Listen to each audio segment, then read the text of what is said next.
The Altai Mountains, a place of power for some, a place of silent grave for others.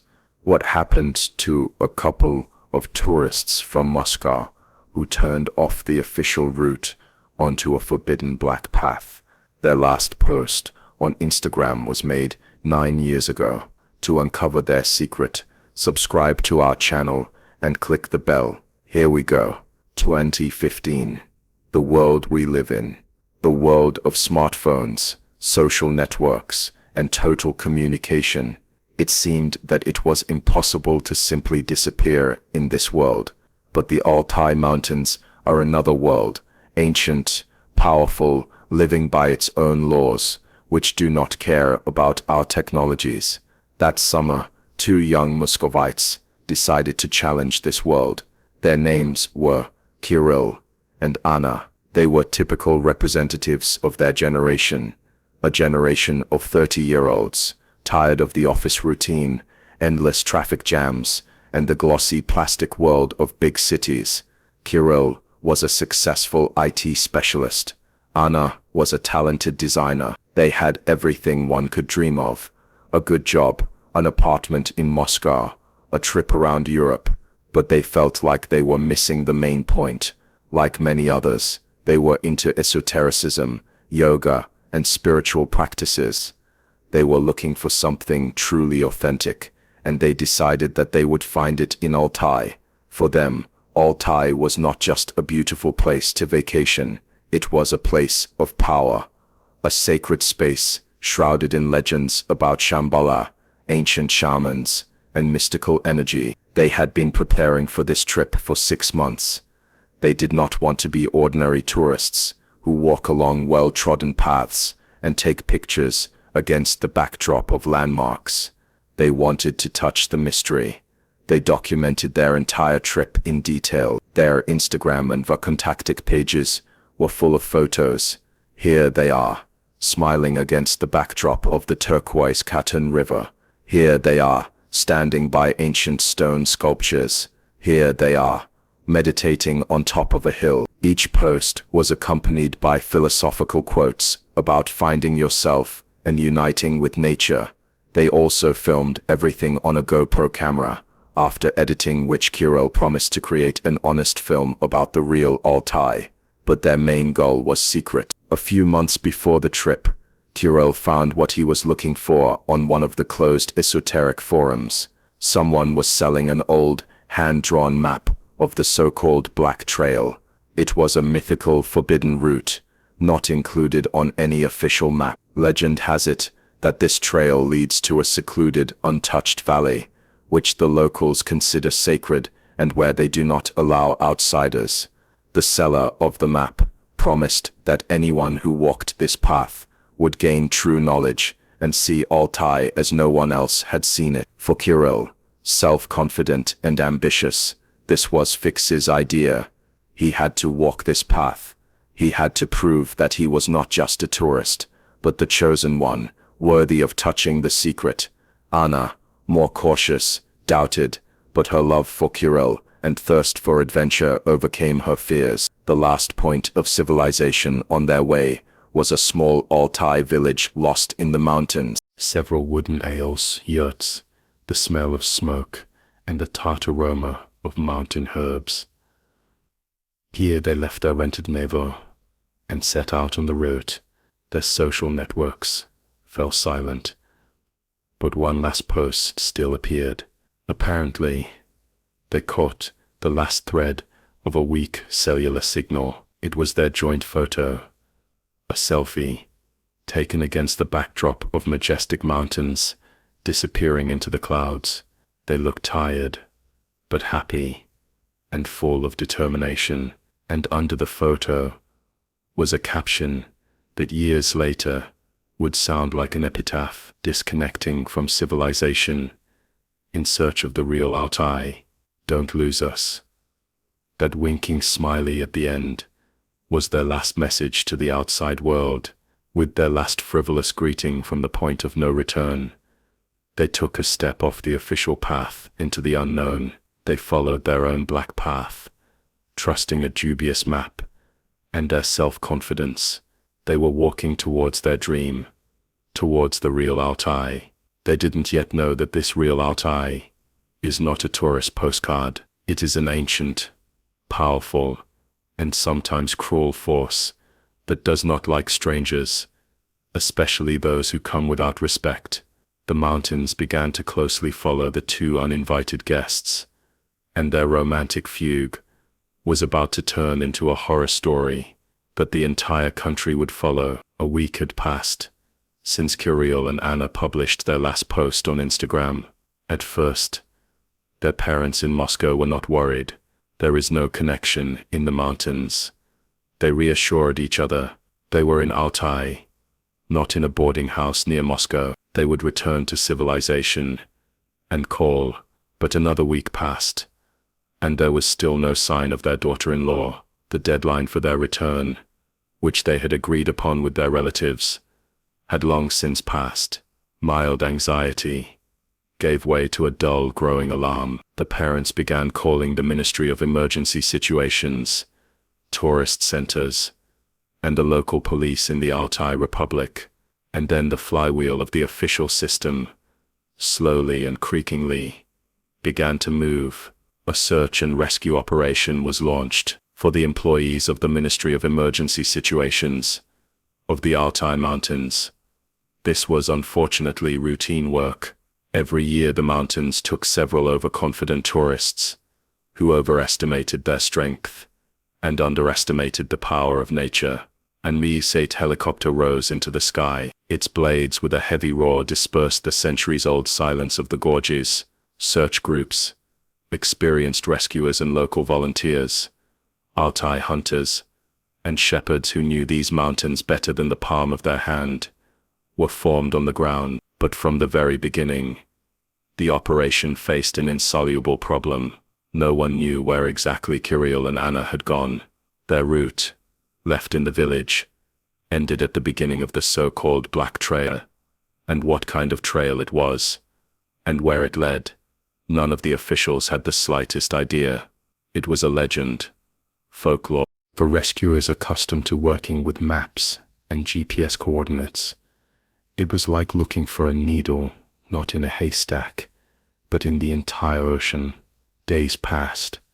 Helicopters circled over the endless expanses, combing gorges and passes.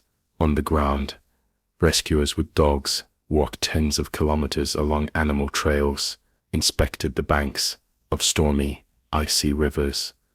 But Altai is not just mountains. It is a living, breathing organism that knows how to hide its secrets.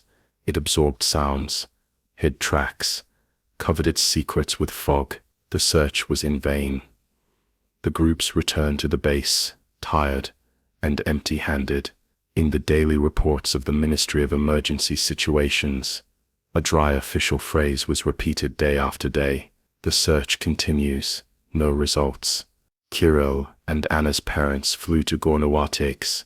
They sat in the search operation headquarters, peering at a huge map on the wall, which was just a set of incomprehensible lines and names for them.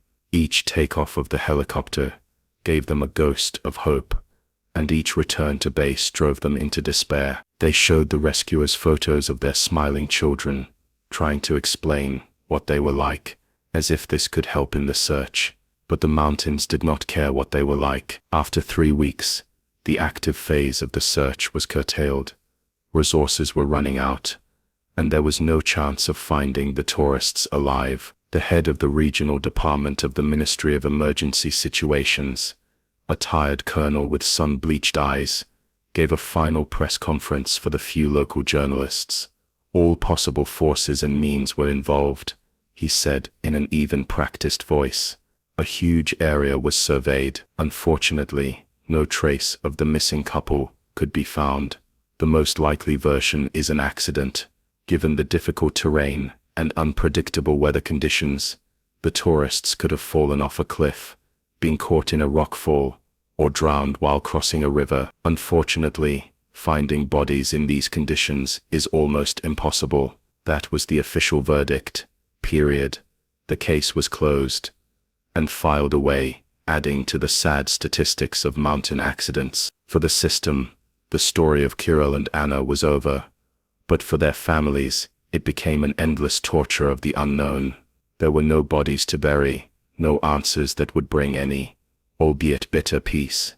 There was only emptiness, a huge ringing emptiness, like the air in the Altai gorges. The story of the Moscow couple became a local legend, another horror story told around the campfire.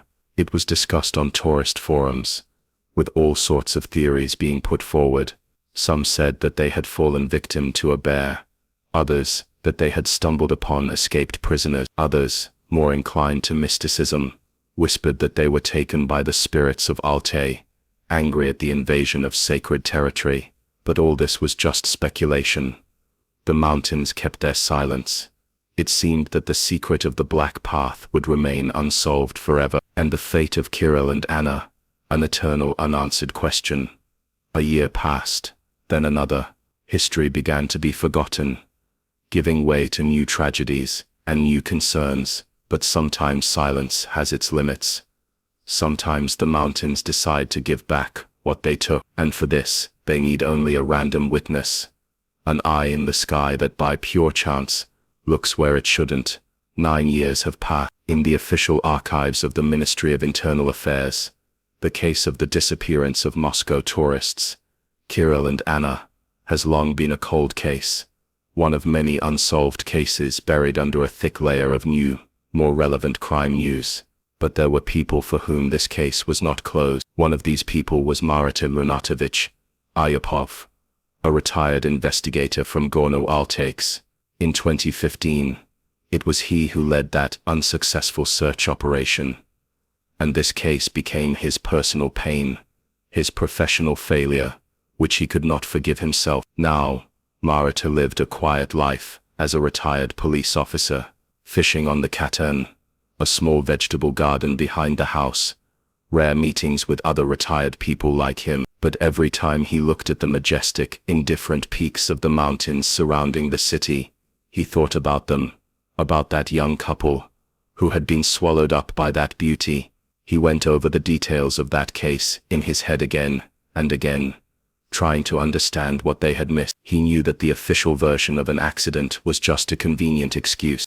There was something wrong with that story, some kind of wormhole that he felt but could not prove.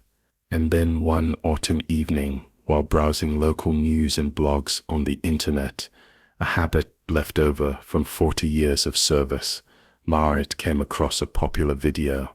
It was filmed by a young travel blogger from Novosibirsk. The video was called "I Lost My Drone in Altai," and 6 months later, our hunter got exclusive footage. The story was simple. A few months ago, the blogger, while filming the beauty of one of the wildest and most inaccessible areas of Altai, lost control of his expensive quadcopter. The drone was caught in a strong gust of wind, spun and crashed somewhere in an impassable gorge. The blogger had already said goodbye to it, but recently a local Altai hunter came across it, who accidentally stumbled upon the wreckage of the device while hunting. The memory card survived, and now the blogger enthusiastically showed his audience those very lost frames. Marit watched this video without much interest. Beautiful smooth flights of the camera over mountain rivers, panoramas of valleys. He had seen all this thousands of times, and then the last seconds of the recording began. The moment when the drone lost control, the picture on the screen turned into a chaotic, dizzying mess of sky, rocks, green crowns, and sky again. The image was spinning madly, falling into the abyss. Any normal person would have turned away from this flickering. But Marit was not a normal person. He was an investigator. His eye had been trained over 40 years of service to look not for beauty, but for anomalies, details that didn't fit into the overall picture.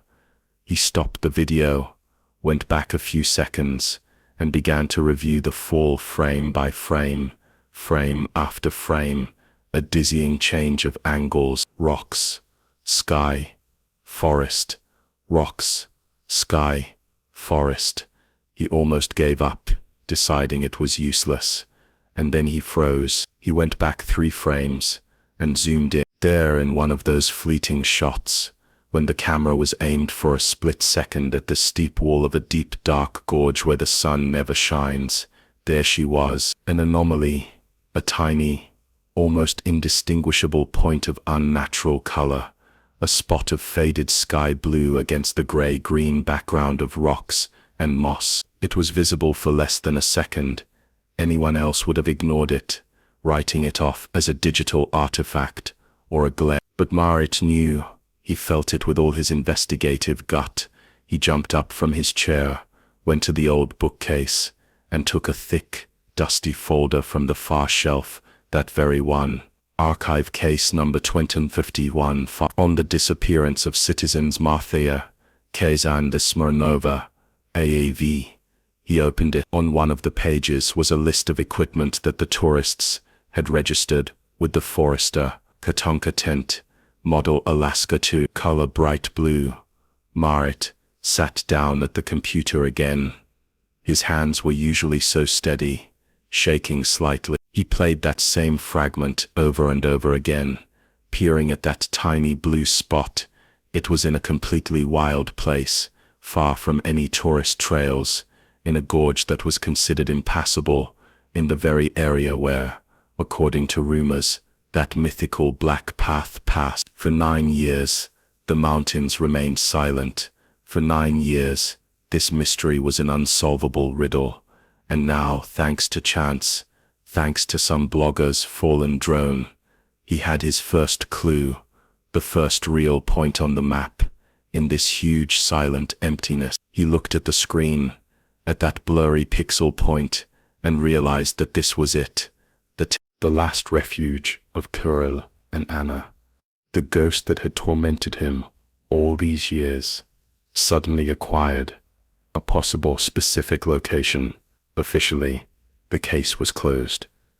Officially, he was retired. But at that moment, Marit Anatovic realized that his personal investigation had just resumed, and this time he would see it through to the end. A screenshot from a YouTube video is not evidence. Marit Anatovic, like no one else, understood this. He needed the original video file in maximum resolution, from which he could extract at least some details. He began to act as he had become accustomed to, over 40 years of service, methodically and assertively. Finding the author of the video of a popular Novosibirsk blogger was not difficult, but convincing him to share the source files was more difficult. The blogger initially treated the call from an elderly man from Gornotaysk with suspicion, fearing scammers or strange fans, but Maridan knew how to talk to people. He did not threaten or demand. He introduced himself. "My name is Marit Anatovic. I am a retired police colonel," he said into the receiver in an even, weighty voice. "In 2015, I led the search for Kirill Matviev and Anna Smirnova, who went missing in Altai. I am the one who searched for them, and I think your video contains what we couldn't find then. I don't need it for the sensation. I need it to close an old case." This personal, direct approach worked. The blogger, shocked that his accidental find could be connected to a real tragedy, sent Marit a link to the original video file in 4K quality by email, without asking any questions. Marit spent the whole night at his old but powerful computer. Now he worked not as a viewer, but as a forensic scientist. He loaded the video into a professional editor and began a frame-by-frame analysis of that very fragment, the last seconds of the drone's fall. It was precision work. He slowed down the speed, ran the video forward and backward, applied filters, increased the contrast and sharpness, and then, in one of the frames, he caught what he was looking for, a tiny blue dot that, when magnified multiple times, was no longer just a dot. It was not a trick of the light, not a defect in the matrix. Through the digital grain and blur from the camera's frantic rotation, outlines emerged, the outline of a dome of a modern tourist tent, covered in snow and foliage, almost merging with the surrounding landscape. Its color, even after years, was recognizable. It was the same bright blue color of the Tatanka tent. From the case materials, the ghost took shape. Analysis of the video files meditator gave him the main thing, the precise GPS coordinates of the drone's last signal. Now he had not just a guess, but a specific point on the map, a place in a remote, hard-to-reach gorge, where no known path led, a place that coincided with the supposed beginning of the mythical Black Path, with frightening accuracy. With this data, Maridana went to his former colleagues. He came to the building of the Investigative Committee for the Altai Republic, where he was still remembered and respected. He managed to get a meeting with the head of the department, Colonel Sokolov, a young, energetic careerist of the new generation, for whom the cases of 2015 were already hoary antiquity. Merity laid out his findings on his desk, printed in large frames, a map with a marked point, excerpts from an old case. He spoke with fervor, with the passion with which one speaks about the case of a lifetime. He explained why he was sure that this was the tent, and why it was necessary to immediately organize a new search party. Colonel Sokolov listened to him attentively, nodding politely, but in his eyes, Marat saw not interest, but professional fatigue and bureaucratic skepticism. Marat Renatovich, Sokolov said when he finished, I have immense respect for your experience and your persistence, but let's be realistic. He pointed to the printout. What do we have? A blurry spot on a video from the internet, which with great difficulty can be taken for a tent. Coordinates leading to one of the most impassable gorges, where at this time of year there is already snow, and an old, long-closed case, for which the official conclusion was an accident. It was not an accident, Marat interrupted him. I felt it then, and I am sure of it now. You can't attach feelings to a case, Renatik, Sokolov sighed. Do you understand what it means to organize a search operation in that area now? It's a helicopter, it's a rescue team for several weeks, it's huge resources, and a huge risk, and all this based on one pixel on some blogger's video. If we don't find anything, and we most likely won't find anything, the management will hold me accountable. I need more compelling reasons. Compelling reasons. Marat slammed his palm on the table. There are people there, Colonel. Even though 9 years have passed, they are someone's children. We are obliged to find them. It is our duty. Our duty is to act according to the law and the instructions, Sokolov answered coldly. And the instructions require compelling evidence. Bring me something more substantial, a witness statement, new evidence, and I will immediately raise the people. In the meantime, excuse me, I have a lot of current affairs. The meeting was over. It was a polite, but final refusal. Marat left the investigative committee building and stopped on the porch.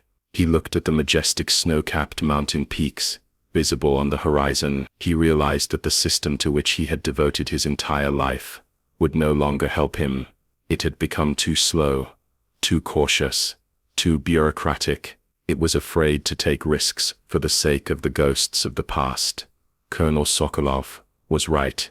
He had no evidence. All he had was the intuition of an old investigator and a blurry blue dot on the screen. And he realized that if he wanted to find out the truth, he would have to go there himself, go beyond the system, and step on that very black path that had swallowed up 2 young Muscovites 9 years ago. His personal investigation had to move from the offices to the mountains.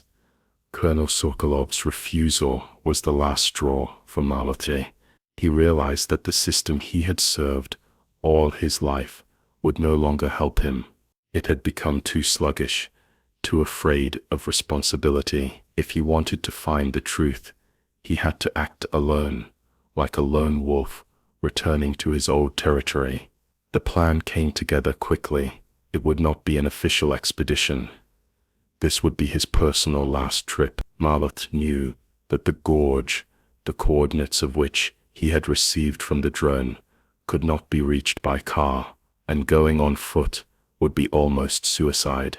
He needed horses, and more importantly, a guide, but not one of those who lead tourists along popular routes. He needed a person who knew another Altai, secret, untrodden, the one they whispered about around campfires. Using old connections, he came across one person, an old respected Altaian from distant Isle, named Immerse. Ake means elder brother, a respectful form of address. They said that Amir knew the mountains, as an ordinary person knows his apartment, and that he was one of the last keepers of old traditions. Marloth went to him. The meeting took place in his village, in a simple wooden house, smelling of smoke from the fireplace and steppe grasses. Ake, an old man with a face like the bark of a centuries-old cedar and eyes that seemed to reflect the sky itself, listened to Marloth for a long time in silence. He did not ask questions. He simply looked. "I'm looking for two people," Marloth said, avoiding official words like investigation and criminal case. "They disappeared in the mountains 9 years ago. Young, stupid. Their parents are still waiting. I want to find them, to give peace to their souls and their families." He showed the old man a map with a marked point. Amir Eke looked at it, and his face became even more stern. "This is a bad place," he said finally. "You shouldn't go there, especially strangers. I know, that's why I came to you. They told me only you can take me there." The old man was silent for a long time again. "You are a policeman," he said, not asking, but asserting. "No one expects good from you. You are not looking for peace, but for the guilty." "I am a former policeman," Marloth replied. "Now I am just a man who wants to finish one old case, a matter of honor." Perhaps it was these words that convinced the old man. He nodded. "Okay, I will take you, but only to the pass. I will not go further. Further is the land of spirits." 2 days later they set off, 2 riders on short, hardy Altai horses. They left the zone of civilization, and with each hour of the journey the world around them changed. The roads, power lines, any hint of human presence disappeared. Only the mountains, the sky and the wind remained. The majestic, pristine, frighteningly beautiful nature of Altai. In the evenings, by the fire under the huge, star-strewn sky, Amir Eke began to talk, and his stories were more terrible than any police report. He told Marloth about the black path. "This is not a road made of stone," he said, looking at the fire. "This is a path that only spirits see. It leads to the sacred valley, to the heart of Altai. This is the place where our world touches the heavenly world and the underground world. The spirits of our ancestors live there. The stones there remember the creation of the world. You can come there only with a pure heart and with permission." "And what will happen if you come without permission?" asked Morat. Oraka slowly turned his wrinkled face to him. "The mountains do not like strangers, especially those who come with pride in their hearts, with greed, with a desire to conquer and not to ask. The mountains eat such people, take them for themselves. They simply disappear, and no one will ever find them. The spirits of Altai do not forgive, disrespect. They can send a fog that will drive you crazy. They can raise a river that will wash away the camp. They can call an animal from the thicket, or they can simply erase your tracks, and you will walk in circles until you fall exhausted." Murat listened to him, and 2 people fought in his soul. The old investigator, accustomed to operating with facts, evidence and logic, and the man born and raised on this land, who had heard these legends since childhood. He tried to find a rational explanation for the old man's words. Lost, caught in an avalanche, drowned. But here, in the midst of this deafening silence, under the gaze of billions of stars, his urban pragmatic logic began to fail. He suddenly understood with frightening clarity that Kirill and Anna, with their Moscow arrogance, with their consumer attitude to a place of power, could be perceived by this ancient land as those who came with pride in their hearts. On the third day of the journey, they reached their destination. They stood on the edge of a high pass. Below, in the deep shadow, lay that very gorge, a place where no rescuer had ever descended. Baraka stopped his horse. "That's it," he said. "I won't go any further. This is their place, the place of the spirits. Over there," he pointed, with his hand into the depths of the gorge. "Your blue dot, your Muscovites have crossed the line. Now it's up to you to decide whether you are ready to do the same." Murat looked down into the dark, silent abyss. He stood on the border, between two worlds, the world of people and the world of spirits, the world of logic and the world of legends, and he knew that in order for Murat to thank the old guide, Baraka nodded. His face was impenetrable. He remained waiting at the pass at the very limit of what was permitted, and Murat, leaving his horse, began the difficult, dangerous descent into the gorge. He was no longer a young operative, and every step along the crumbling stones was difficult for him. The descent took several hours. Here, at the bottom of the gorge, a special oppressive silence reigned. There were no birds singing, only the noise of the wind and the distant rock from the mountain river.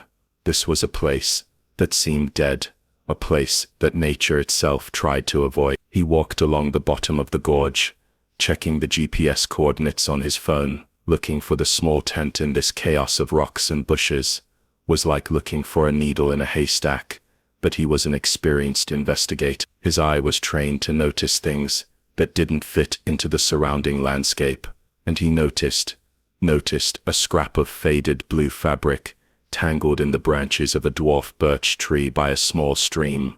He came closer. There it was. Over 9 years of snow, rain, and sun, it had almost completely merged with nature. The bright blue color had faded to a pale blue. The fabric was covered with moss or lichen, torn in places by the wind. It stood in a small, relatively wind-protected place, which made the picture even stranger. It had not been carried away by an avalanche, nor washed away by a stream of water. It had simply been abandoned. Murat's heart began to beat faster. He approached the entrance cautiously, like a sapper approaching a mine. The tent flap was unzipped and fluttering in the wind. He peered inside, and what he saw there made him freeze. The picture inside was eerily reminiscent of the Diatlov Pass photographs he had seen hundreds of times in forensic science textbooks. It was a scene of life suddenly interrupted, frozen in time. 2 sleeping bags were neatly laid out. Next to one of them lay an open paperback book, some popular novel. At the entrance stood a pot, with the remains of uneaten instant noodles, a flask of water, a flashlight, scattered clothes. Everything indicated that the tent's inhabitants were not going to go anywhere. They were getting ready for bed, reading, eating dinner, and then something made them leave their shelter in panic. Murat carefully climbed inside. He acted methodically, as if at a crime scene. He examined every inch. No signs of a struggle, no signs of strangers, and most importantly, no traces of wild animals. The food was untouched. The tent fabric was not torn by claws. The bare version was immediately ruled out. What then could have made 2 young people abandon everything, warm clothes, food, shelter, and run out into the cold Altai night? He began to examine their things. 2 large tourist backpacks standing in the corner. He opened the first one, which, judging by the things, belonged to Kirill. Neatly folded clothes, a map, a compass, documents, the passport, and money were in place. This ruled out the robbery version. Then he opened the second backpack, smaller, obviously belonging to Anna, a cosmetic bag, a warm sweater, a sketchbook. He ran his hand along the bottom of the backpack, and his fingers came across a hard rectangular object, carefully wrapped in a wool sock to protect it from impacts. Moritz took it out. There it was, a GoPro camera, a 2014 model, small, durable, waterproof. The very same black box of this tragedy, the very same thing that, according to the official report, disappeared from the camp. But it was not missing. It had been here all this time. It had been waiting. He turned the camera over in his hands. The body was scratched, but intact. He pressed the power button. Nothing. The screen remained black. After 9 years, the battery was certainly completely discharged. He did not know if the memory card inside was alive, if it had been damaged by time and temperature changes, but this was his only chance. He was squatting in this old torn tent, in the middle of silent, indifferent mountains. Around him were the ghosts of Kirill and Anna, their abandoned things, their cut-short lives, and in his hands was the only witness to their last hours, a small box of plastic and glass that had probably seen everything, seen what had made them flee in terror from this shelter, seen the reason for their death. He carefully put the camera in the inside pocket of his jacket, close to his heart. Now his task was not just to get out of here alive. His task was to bring this silent witness into the world of people and make him talk. The mystery of the Black Path was closer to being solved than ever. The answer was coming. He would have to take a step across this border. The way back from the gorge was a race against time and his own strength for Marchi. He, a 60-year-old pensioner, carried in his backpack not just an old camera. He carried the only key to solving the mystery that had tormented him for 9 years. Every step was difficult, but the thought that he was holding the black box that had disappeared from the expedition gave him strength. Emiraka, the old guide, met him at the pass with the same impenetrable face. He looked at the camera in March's hands, but did not ask a single question. He simply nodded, and they silently set off on their way back. For the Altai people, everything was clear. The mountains had given what they considered necessary. Returning to Gorno-Archis, Marchi first encountered a technical problem. The GoPro camera was a 2014 model. A charger with such a connector had long since gone out of use. He went around several cell phone stores and electronics shops, where young consultants looked at him and his find as if he were a dinosaur. Finally, in a small computer repair shop, an enthusiastic guy rummaged through a box of old wires and found the right cable. "It's not a fact that it will start," he said, connecting the camera to the network. The battery could have died completely after so many years of being completely discharged. They waited a few minutes, and suddenly, a red light of the charging indicator lit up on the small screen of the camera. Marchi felt a weight lift from his heart. She was alive. He brought the camera home and connected it to his laptop. The computer recognized the device. A folder with files appeared on the screen. Dozens of short video clips, named by date and time. Marchi poured himself a glass of strong tea, sat down in a chair, and pressed play on the first file, and the past came to life. The first videos were filled with sun, happiness, and love. Here are Kirill and Anna driving in a car along the Chersky Tract, one of the most beautiful roads in the world. They laugh, sing songs, shout out the open window. Anna, with a wreath of wildflowers on her head, is spinning against the backdrop of the mountains. Kirill, filming her, says with delight, "Look, Anya, this is freedom, real freedom. No offices, no traffic jams, just us and Altai." Marchi looked at these shots, and his heart sank. He saw two young, beautiful people in love. They were full of life and plans. They came here for a dream. He leafed through the files further. Here they are walking along the path with backpacks, breathing heavily, but smiling. Here Kirill, with a serious face, tells the camera about places of power and energy flows, quoting Roerich. Here Anna is drawing a mountain landscape in her notebook. Their world was an idyll, a romantic fairy tale, but on the third day of filming, the fairy tale began to fade. The tone of the video changed. They left the beaten path and went deeper into the forest, following their mysterious black trail. The landscape became harsher, wilder. Sunny valleys gave way to dark, damp gorges, and fatigue appeared on the boys' faces. And then the first shadow of anxiety. Them came across a video, apparently filmed in the evening, inside a tent. The camera was simply lying on a sleeping bag, filming the ceiling. There were only voices in the frame. "Kirill, are you sure we're going the right way?" It was Anna's voice, quiet and uncertain. "This trail isn't even on the GPS. We've been walking through windfall for 2 hours." "Anya, relax," Kirill answered her. His voice sounded a little irritated. "The map is accurate. This is the real Altai, not for tourists. I know what I'm doing, and I'm scared," she said. "It's kind of creepy here. No birds, no animals. The silence is so oppressive." In the following videos, the tension grew. The smiles disappeared, and short, sharp arguments appeared. They had clearly started to get lost. In one of the clips, Kerr looks furiously at his map, then at his compass, muttering under his breath, "But it doesn't add up. There must be something else going on here." And then they started finding strange things. Anna filmed several short clips. Here they are standing by an old cedar tree, to the branches of which hundreds of multicolored ribbons are tied.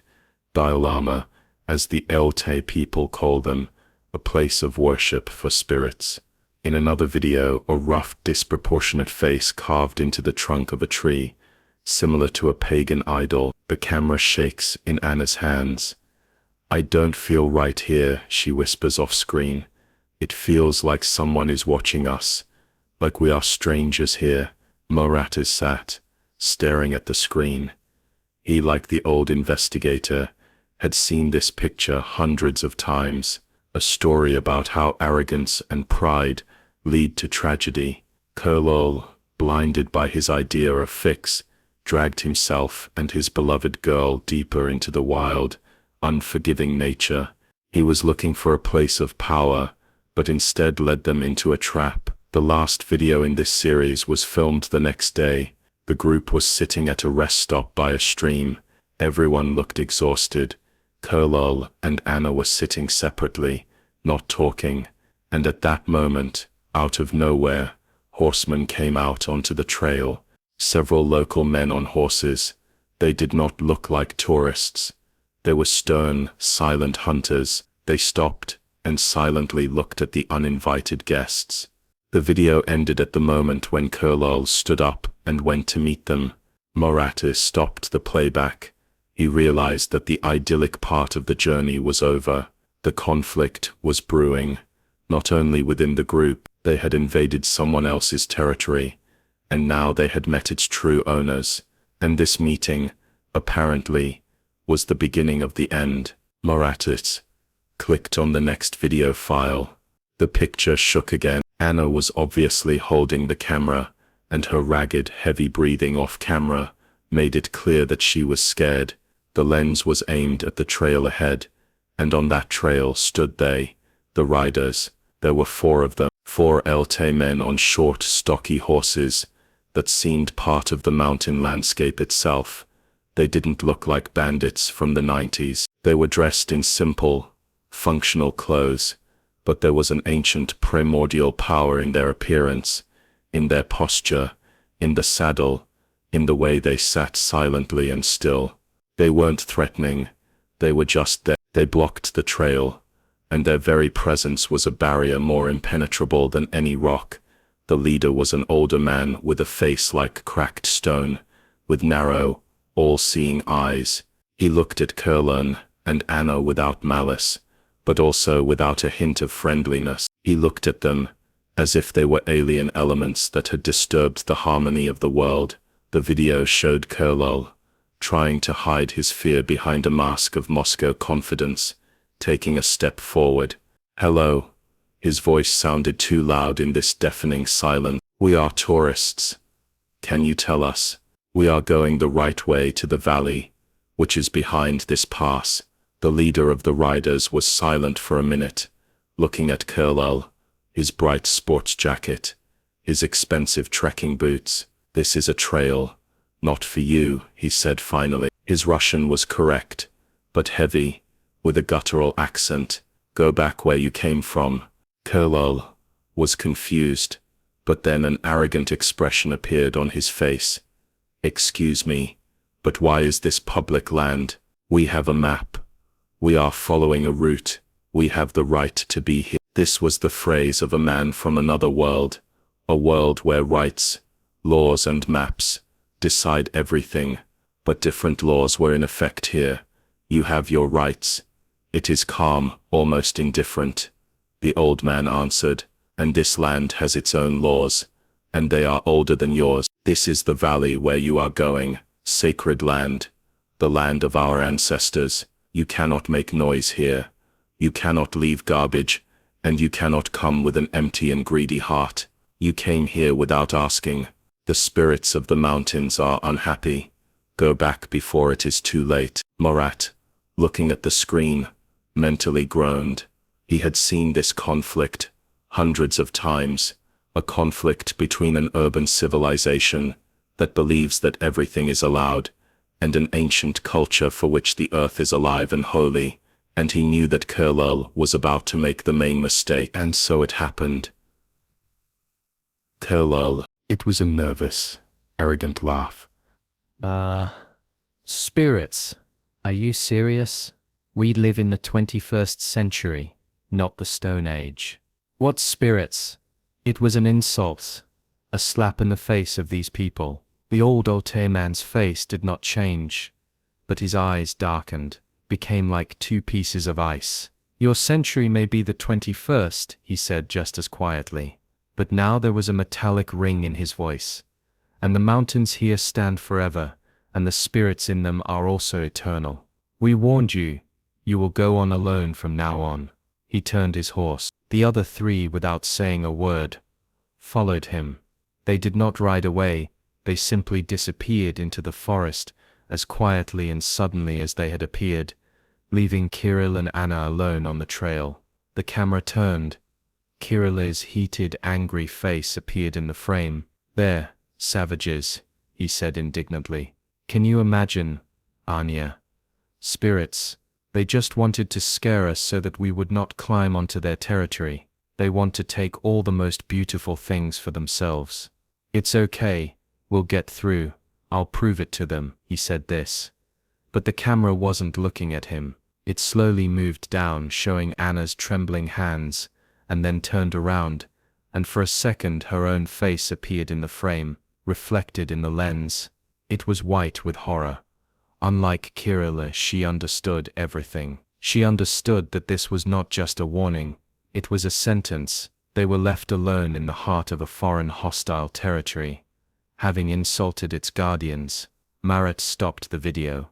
Now the reason for their death was clear to him. It was not an attack, it was something more terrible. They were simply abandoned. They were abandoned alone with the mountains, which, as the old man said, do not like strangers. He understood that the locals should not have touched them even with a finger. All they had to do was leave, and then the mountains themselves will do their job: confuse the paths, send bad weather, deprive them of the will to live.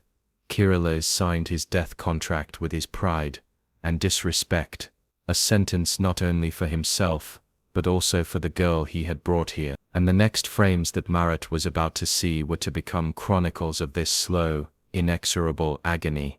Marat took a deep breath. His finger hovered over the last file in the list. View 218, 707 215, final MP4. The finale. He noticed that there was a gap of almost 2 days between this file and the previous one, 2 days of silence. 2 days during which the couple had apparently wandered through the forest all alone, after that fateful encounter with the locals. What was happening to them during this time? Had they run out of food? Had the reproaches begun out of a quarrel? Or were they simply walking in silence, overcome by despair, saving the last charge of their camera battery? There were no answers to this. There was only this last file, the last fragment of their lives. Marat pressed the field. The video began with absolute blackness and chaos. The camera was turned on in a hurry, without any preparation. The image shook with incredible force, turning the night forest into blurred vertical stripes, tree trunks. There was only one light, from a weak headlamp, the beam of which, like a mad pendulum, swung from side to side, snatching from the darkness, now a lump of moss, now tangled roots, now the face of Kirill, running ahead, distorted with horror. The camera was fixed on someone who ran second, on Anna. Her heavy breaking panicked breathing was the main sound of this recording. This was not a hike, it was a panicked flight, a chase. Kirill, I can't take it anymore. Wait, she screamed. Her voice was breaking from tears and lack of air. Faster, Anya, faster, don't stop. His desperate hoarse cry was heard from ahead.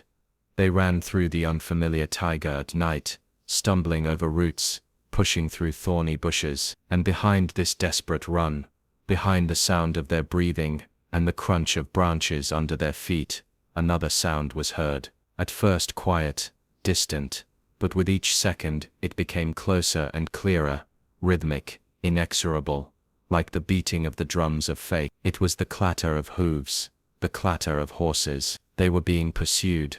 Marat looked at the screen, and cold sweat appeared on his forehead. He understood the devilish plan of the locals. They did not enter into an open conflict. Why? They were at home. They were hunters, and Kirill and Anna were the game. They simply waited for night and began the chase. Like a wolf or a deer is driven, without shooting, simply pursuing, frightening, depriving them of strength and will, directing the victim where they needed to go, to the trap. On the recording, you can hear Kirill screaming, something incoherent, full of rage and curses. All his Moscow arrogance, all his esoteric philosophy, flew off, leaving only primal fear. He was no longer the conqueror of Altai. He was just a cornered animal. I can't, my legs. Anna cries again. They run for a few more minutes. The clatter of hooves becomes very close. It seems that the riders are already right behind them, and suddenly the running stops. The camera, still attached to Anna, stops abruptly. She breathes heavily, almost suffocating. The beam of Kirill's flashlight, which was ahead, also freezes and begins to dart around, illuminating what is in front of them, and in front of them is nothing, blackness, emptiness, and from below comes the roar of the wind, as if from a deep abyss. They have reached the edge of a cliff, a precipice, a deep gorge. The trap slammed shut. Behind them, in the forest, voices in the Altai language were heard, calm and quiet. They were no longer chasing, they were waiting. And then Kirill, realizing the full horror of their situation, screamed. It was no longer a cry of fear. It was a cry of absolute animal despair and hatred. He screamed unintelligible curses, addressing his invisible pursuers in the darkness. I hate you, do you hear? At that moment, there was some kind of cracking, the sound of a fight. Anna screamed. Kirill, no. The camera jerked sharply to the side. For a moment, the lens caught Kirill's figure out of the darkness, who seemed to have taken a step into the void, or fallen, or maybe he was pushed. The image turned into a dizzying, blurry chaos of black sky and gray rocks. The camera was falling with her.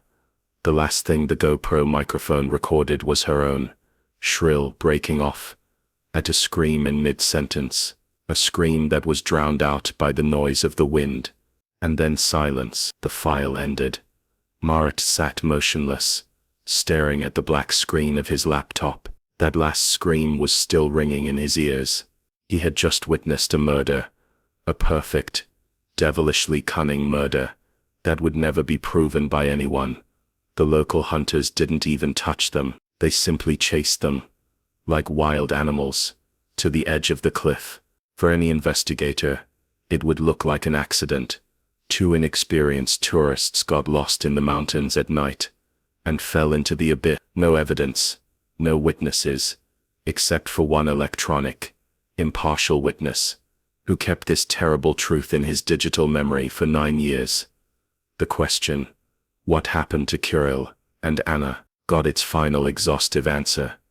They were dead. Their bodies lay somewhere there, at the bottom of this nameless gorge. Marit felt the weight of 9 years fall on his shoulders.